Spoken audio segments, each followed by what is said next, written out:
And welcome to this special edition of Hannity. Now, tonight for the full hour, Fox News correspondent, our friend Benjamin Hall, he's going to tell us his courageous story of survival, perseverance, and it's going to be in his own words. Now, exactly 1 year ago, in March of 2022, well, Benjamin Hall was on assignment in Kyiv covering the outbreak of the war.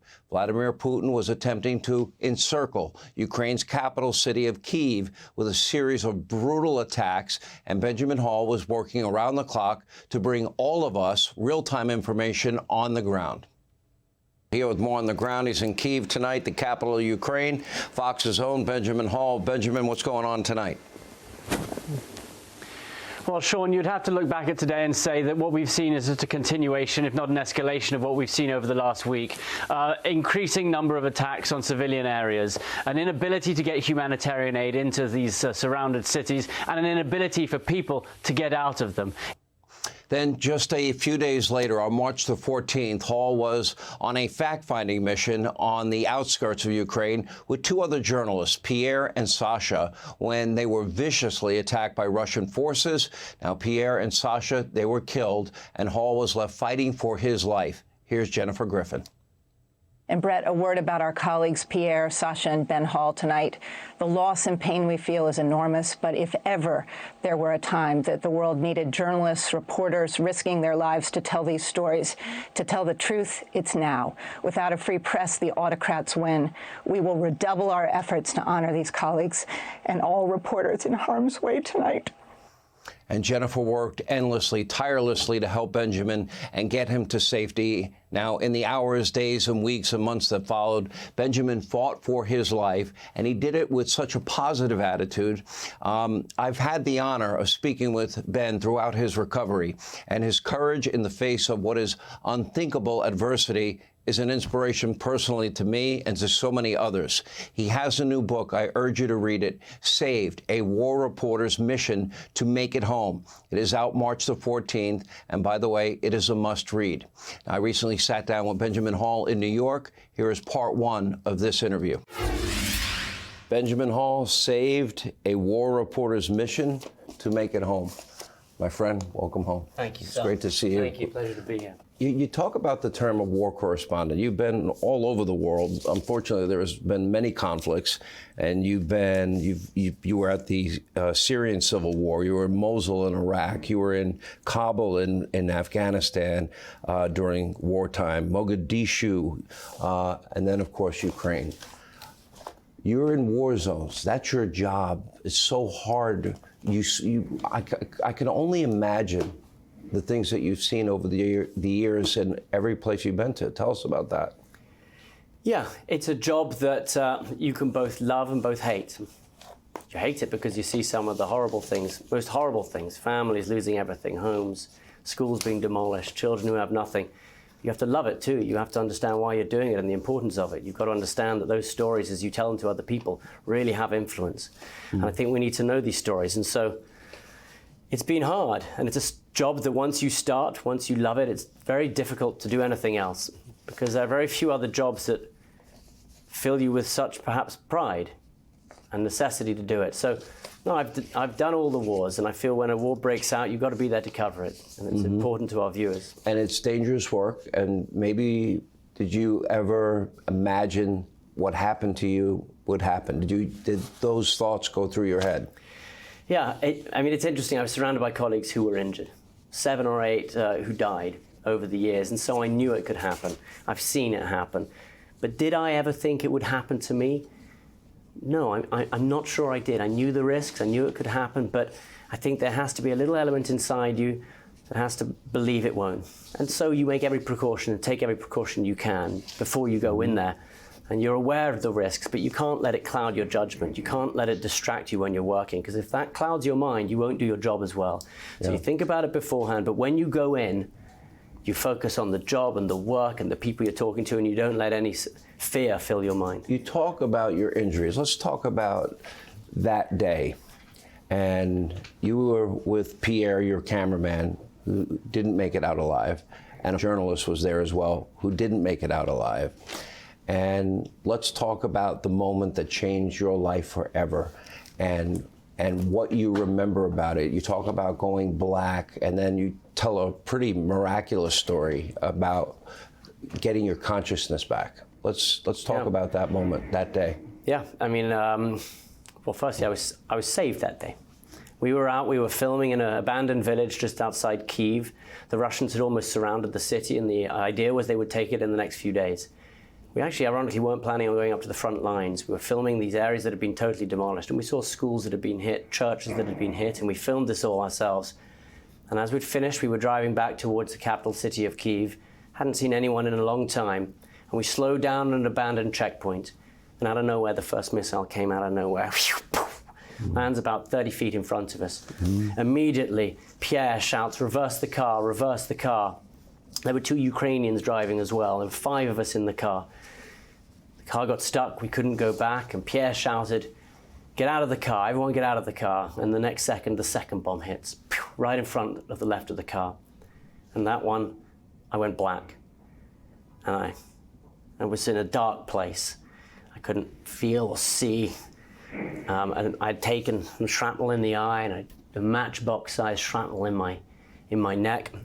And I was out dead. And then I saw my daughter, out of nowhere, into this blackness. Right in front of me came my daughter, Anna. And she said to me, "Daddy, you've got to get out of the car." Real as if she was in front of me. Out of nowhere, she came to me. And I came to, and I opened up my eyes, and my instinct took me towards the car door. And I scrambled, I pulled myself out, and I got out of the car, and the third bomb hit the car itself right after that. Next thing I know, I wake up, it's thrown me away, I'm on fire, my right leg is gone. I roll around, I try to put And you had lost your foot at that point. I'd lost the foot. The foot had gone. Ironically, I didn't notice it at the time. And then your eye is injured, and you're bleeding everywhere. They took pieces out of my skull out. My left hand, which has been put back together, was all torn up, the thumb hanging off. So I was lying there, and Pierre was still alive at this point. And Pierre immediately said, "Don't move, Russian drones. Russian drones." And so I'm lying there in this barren landscape, trying not to move, trying to think of what we can do, looking at my injuries, realizing how badly injured I am. And I get my cell phone out, and no reception. Can't get hold of anyone. No one knew where we were. We'd been moving around a little bit. And so I actually had my cell phone out, and the first thought I will record what I'm seeing. And I actually stopped, and I took a picture of my leg and some of my injuries. And I immediately thought, well, my children can't see this. If I don't come home, that can't be the last picture that perhaps they see. So I was sitting there, and I deleted them immediately. But we lay there for a while longer, and Pierre again, who was lying about 5 feet away from me or so, just lying there, just said, "The Russians, the Russians." And after a while, a car came past. It was up on this a ridge just by me. I shouted, "A car, a car," and I started trying to wave at it, trying to get its attention. It didn't see me, and Pierre said, "It's the Russians, it's the Russians." And I said, it doesn't matter. I'm so badly injured, I've got to go. And I remember thinking, it doesn't matter about my injuries. I'm going home. I will do whatever it takes right now. I will drag myself home, pull myself. And I started pulling myself along the ground, dragging myself up the hill. And that same car, a little while later, took a wrong turning down the road, turned around, and it came back. And by that point, I was a little bit higher up, and I had my hand full of dirt and stones, and I was waving, and I threw it at the car, and they saw me, and they stopped, ran out, and grabbed hold of me. They dragged you. Dragged me. That was the first time I felt real pain. Amazingly, I was so the adrenaline was pumping through me at first, and I could see the injuries, but I wasn't feeling the pain. And as soon as I was dragged along the ground, and the burns and the skin, a lot of that just came off there, and that was the point that I suddenly felt the real pain. And I was thrown into the back of this van. Worst pain you've ever felt by far in your life? That day, and then when I was evacuated as well, when there were no pain meds as well, and it sends you to a new place, an awful place, but somewhere that you have to find a way through. And then I was, the last thing I remember, I found an ambulance at a checkpoint, the nearest checkpoint that had people, and I remember getting an injection, and that was the end of that part. And then the next thing I know, I wake up and I'm in this hospital. And I don't know where I am, and I look around me and I assume I'm in Russia. All I know is that we were saying Russians, the car was Russian. At this point, I've got bars coming out of my leg, I can't move, I'm very badly injured, but again, I'm thinking, I'm in Russia, how do I get out? I've got to find a way out, I'm going to escape here.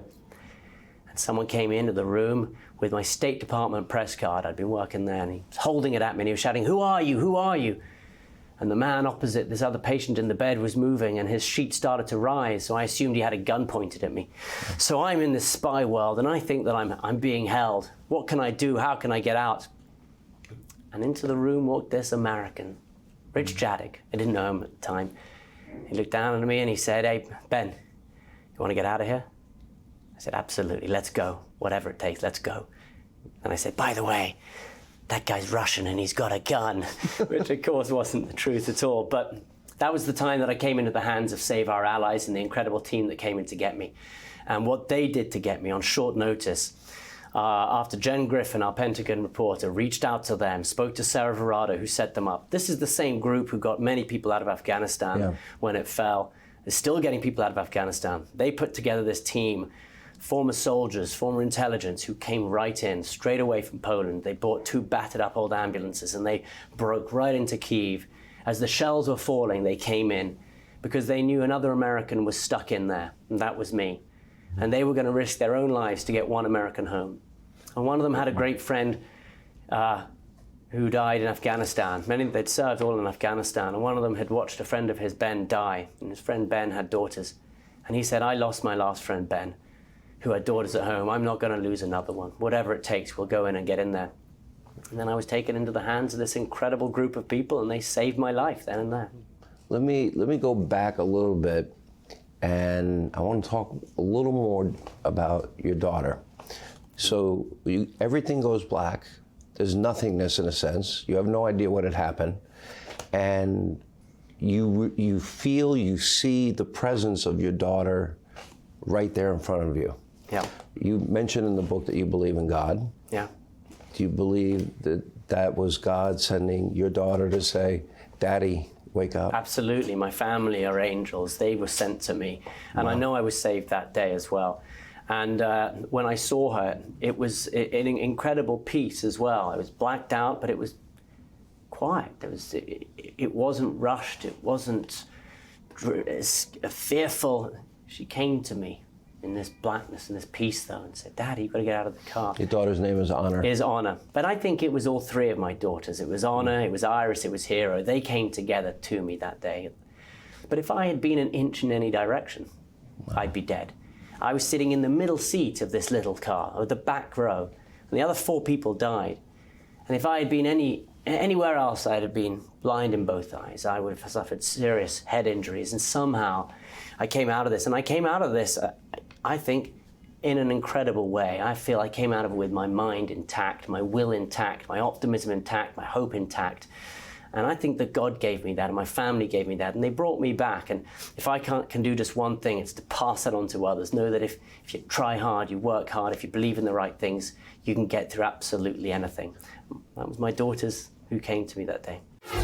Hey, Sean Hannity here. Hey, click here to subscribe to Fox News YouTube page and catch our hottest interviews and most compelling analysis. You will not get it anywhere else.